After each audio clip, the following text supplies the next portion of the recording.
Hi అండి. అందరూ ఎలా ఉన్నారు? బాగున్నారా? సున్నుండలు ఈ విధంగా చేస్తే చాలా బాగుంటాయండి. చాలా టేస్టీగా ఉంటాయి. హెల్త్కి కూడా చాలా మంచిది. చాలా బలం వస్తుందండి ఈ విధంగా చేసి పెట్టుకుంటే. నెల రోజులు అదే మంచి టేస్ట్ తోటి చాలా బాగుంటాయి. కావాల్సినవి ఏ విధంగా చేయాలో చూద్దాము. నేను మినప గుండ్లు అంటారు కదండి, అవి తీసుకొచ్చాను 2 కేజీలు. వాటికి కొంచెం పౌడర్ ఉంటుంది కదండి, పైన ఇలా పట్టుకున్నప్పుడు తెల్లగా అంటుతుంది కదా, అది పోవటానికి ఈ విధంగా క్లాత్ మీద వేసి తడి క్లాత్తో తుడిసి కొంచెంసేపు ఆరబెడితే సరిపోతుందండి. ఈ విధంగా శుభ్రంగా తడి క్లాత్ తోటి తుడుచుకుంటే ఆ పౌడర్ అనేది శుభ్రంగా పోతుంది.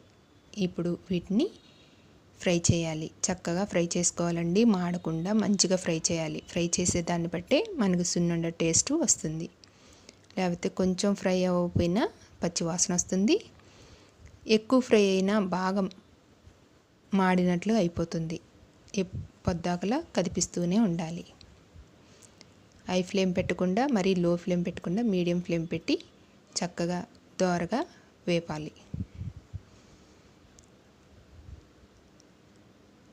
చక్కగా మనమే ఇంట్లో చేసుకొని తింటే చాలా బాగుంటాయండి. నెయ్యి కూడా మనమే వేసి చేస్తే మరీ బాగుంటాయి. నెయ్యి లేని వాళ్ళు ఏం చేస్తారు, బయట కొనుక్కొని చేయాల్సి వస్తుంది. ఈ విధంగా ఫ్రై అవ్వాలండి. అవి మాడినట్లు అనుకోమాకండి, అలా ఫ్రై అయితేనే మంచిగా ఉంటుంది. స్మెల్ కానీ టేస్ట్ కానీ చాలా బాగుంటుంది.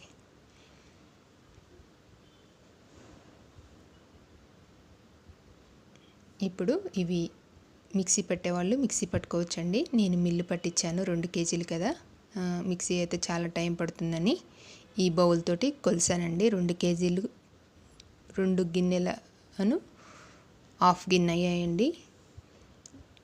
ఇది ఈ విధంగా పట్టించుకోవాలి పిండి మెత్తగా. ఇప్పుడు 1 గిన్నె పంచదార తీసుకున్నానండి. కొంచెం నేను తక్కువే వేసాను. మీకు ఎక్కువ కావాలి అనుకుంటే గిన్నె వేసి సగానికి వేయండి, అప్పుడు కరెక్ట్గా సరిపోతుంది. నేను కొంచెం తక్కువే వేసానండి పంచదార. ఈ విధంగా మిక్సీ పట్టి కలుపుకోవాలి.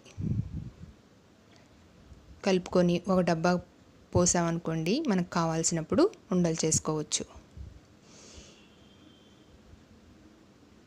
ఇదంతా బాగా కలిసేటట్టు కలపాలి.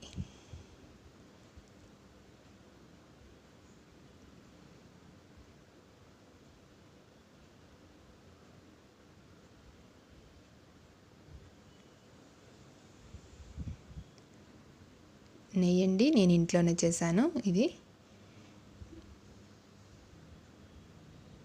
ఇప్పుడు కొంచెం మనకి ఎంత కావాలో అంత కలుపుకొని విడిగా ఉన్న పిండి బాక్స్లో పెట్టి మూత పెట్టి పక్కన పెట్టుకుంటే ఎప్పుడు కావాలంటే అప్పుడు వాడుకోవచ్చు.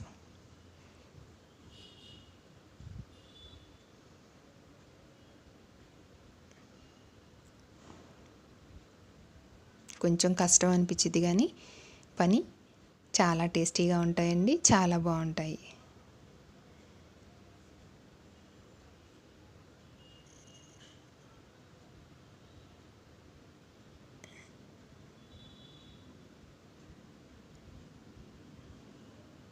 కొంచెం కొంచెం వేసుకుంటూ కలుపుకోవాలండి, ఒకేసారి పోయకూడదు నెయ్యి. మళ్ళీ లూజ్ అయిందనుకోండి, మళ్ళీ కొంచెం వేయాల్సి వచ్చింది, పిండి ఎక్కువ అయిపోతాయి. ఈ విధంగా మనకి ఏ విధంగా అయితే లడ్డు వస్తుందో, ఉండలాగా వస్తుందో ఆ విధంగా కలుపుకొని ఉండలు చేసుకోవాలి. ఉండలు వేడి తగ్గాక బాక్స్లో పెట్టుకోవాలి.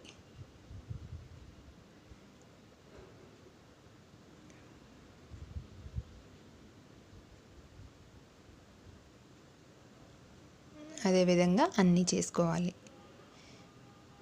చాలా బాగుంటాయండి, చాలా టేస్టీగా ఉంటాయి. నచ్చితే లైక్ చేయండి, షేర్ చేయండి, సబ్స్క్రైబ్ చేయండి, కామెంట్ చేయండి. ప్లీజ్ అండి, సబ్స్క్రైబ్ చేయండి.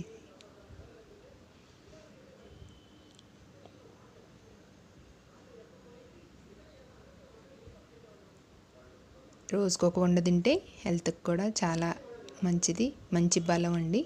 చాలా బాగుంటాయి. నెల రోజులైనా చెక్కు చెదరవు. ఇదే టేస్ట్ తోటి ఉంటాయి మనం ఇంట్లో చేసుకున్నాం కాబట్టి.